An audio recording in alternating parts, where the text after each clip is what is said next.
Hello everyone. Well, I've got my dual monitors and my notes, so I hope that we're ready to go. And lots of big news today. The Conservative convention in Eastern Canada is happening today. And yesterday, Michelle Rempel announced the Conservative Party's immigration platform under Andrew Scheer. Maxime Bernier is making a big announcement today at 1 o'clock, which I'm really excited for. And you'll understand why I'm excited for it after this video, I think. So I don't know whether to front load this and tell you what my hypothesis is first, or if I should go through this. Yeah, I'll go through this. So yesterday, the Conservative Party released their immigration platform. And at first I said, yeah, I can get behind this. And upon further reflection and reading the comments and figuring out that, yeah, there's some real issues here. Hold on a second.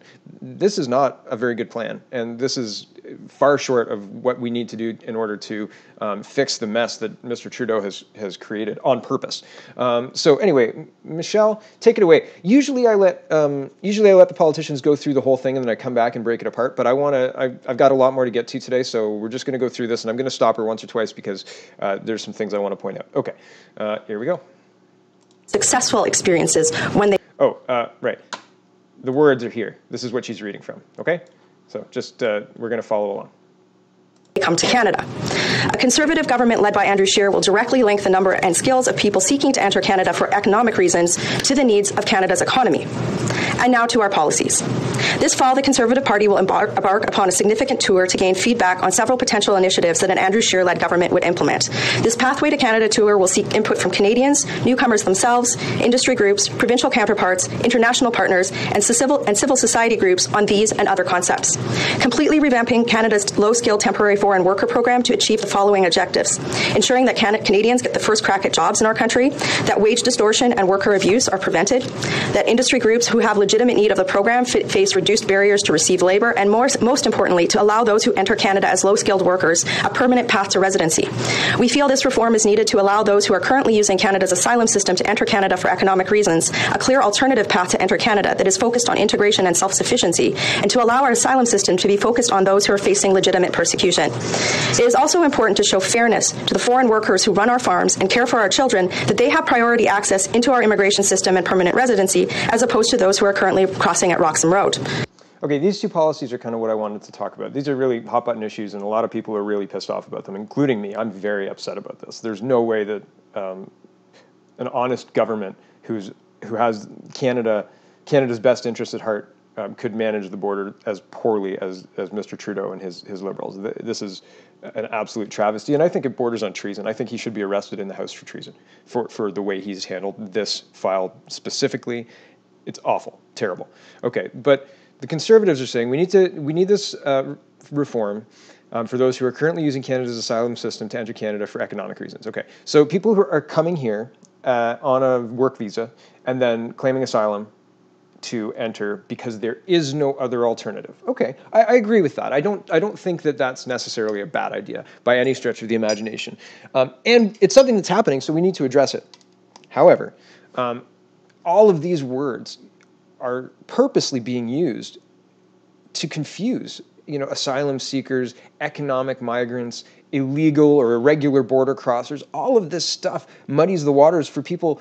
So when you're reading about it, it's so overwhelming. You have to know. I mean, I like doing this, so I'm interested in reading through this stuff and finding out what's going on. But a lot of people don't like doing this, and it should be easier to understand what they're talking about. Like, okay, so it's also important to show fairness to the foreign workers who run our farms and care for our children, that they have priority access in our immigration system as opposed to those who are currently crossing at Roxham Road. Yes, there's no reason that people who are crossing illegally should have any priority access to Canada at all. I think, in fact, if they break the law and cross the border illegally, they should be blacklisted from ever entering Canada at all. They should be put on a plane or something else and sent back to their country of origin, period, and not the United States, their other country of origin. So I'm a hardliner, man.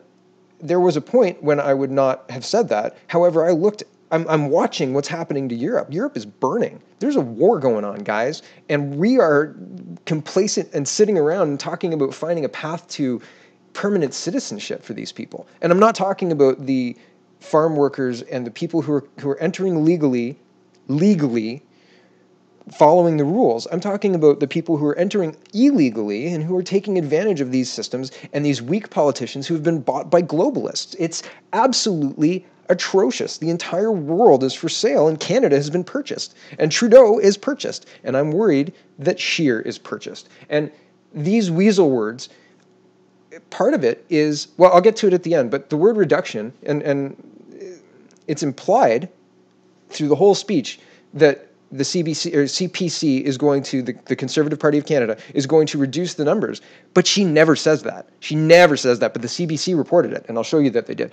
Okay, but here it is. Carry on, Michelle. Dissembling the permanency of Canada's new immigration program at Roxham Road by closing the loophole in the Safe Third Country Agreement, and perhaps going further by discussing if Canada should enter into discussions with G7 countries on a global Safe Third Country system. This is already happening to a certain extent in Europe with the Dublin Agreement renegotiation. Revamping.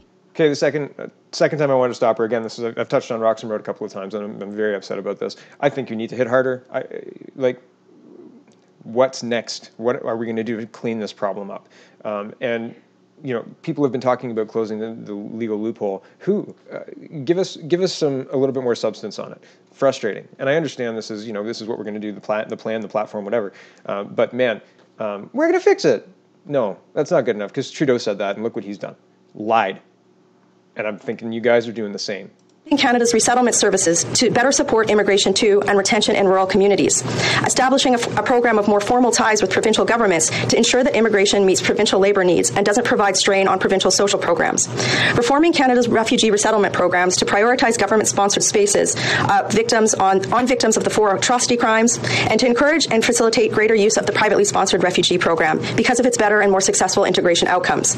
We would also push for reform within the United Nations to better allow resettlement response to internally displaced persons to prevent the failure of the global community to the Yazidis of Iraq from occurring again, and we would ensure that Canada uses its legislative authority to do so within our own programs if the international community won't.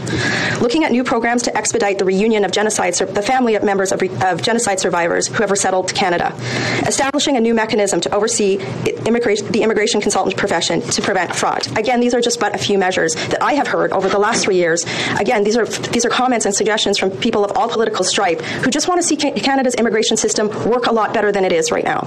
So as opposed to calling Canadians nasty names when they ask questions about our immigration process, we will continue to seek to inspire Canadians with a new immigration system that restores social license for immigration that Justin Trudeau has lost through his failures.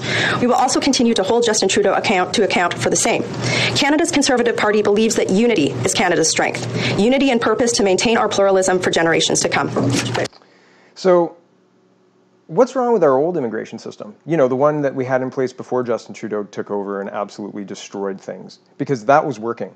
Prior to 2015, we didn't have the illegal border crossers coming in from the United States. The numbers were minimal through the year, and it was easily dealt with. Now we've got tens of thousands of people, and we're spending tens of millions of dollars, actually hundreds of millions of dollars if you cross Quebec and Ontario, if you put together Quebec and Ontario, to house non-citizens who've never paid and who will never pay into our tax base, period.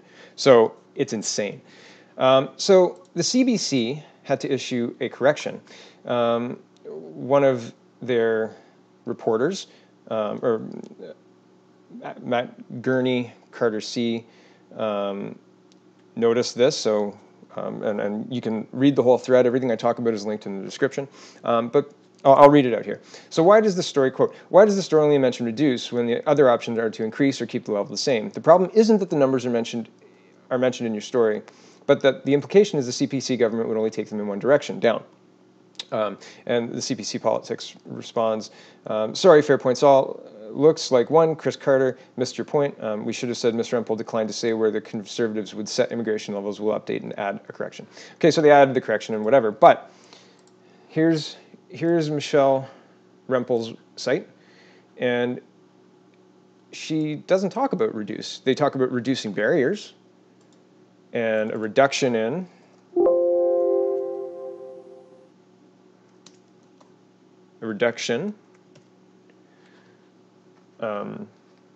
allocated for economic migrants related to job offers held prior to entering Canada.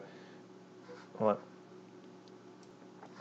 So this paragraph, is not discussing the reduction of any numbers at all, and there's only that one mention of reduction in this whole article. So Ms. Rempel, you didn't say we were going to reduce the numbers. You said you thought it was an auction. You said it was arbitrarily set by Mr. Trudeau, which I agree with all of those things.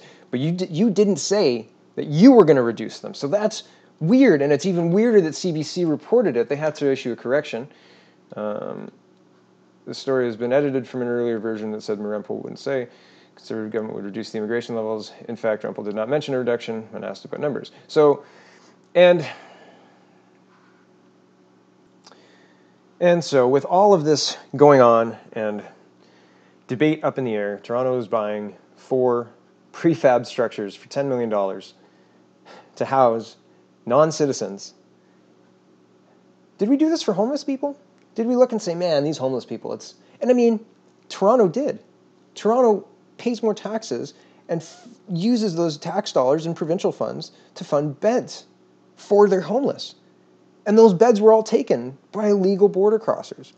And this plan doesn't address that. How are we, and not that we can't put the genie back in the bottle, but we sure as hell can put them on a plane. We can disperse them better. We can put them into communities that need jobs and need labor. The plan right now is to pack full an already full and very expensive city. Does that make any sense at all? And the plan in the future is to offer a path to citizenship for these people? I hope today's 1 p.m. announcement by Maxime Bernier is that he's starting his own party, and man, I don't know how that'll break down, but at this point, I don't think this Conservative Party of Canada is representative of real conservative views.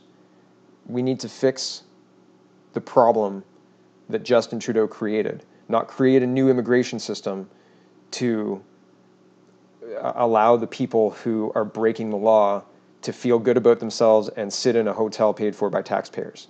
Sorry. Welcome to Canada. If you don't qualify, get out.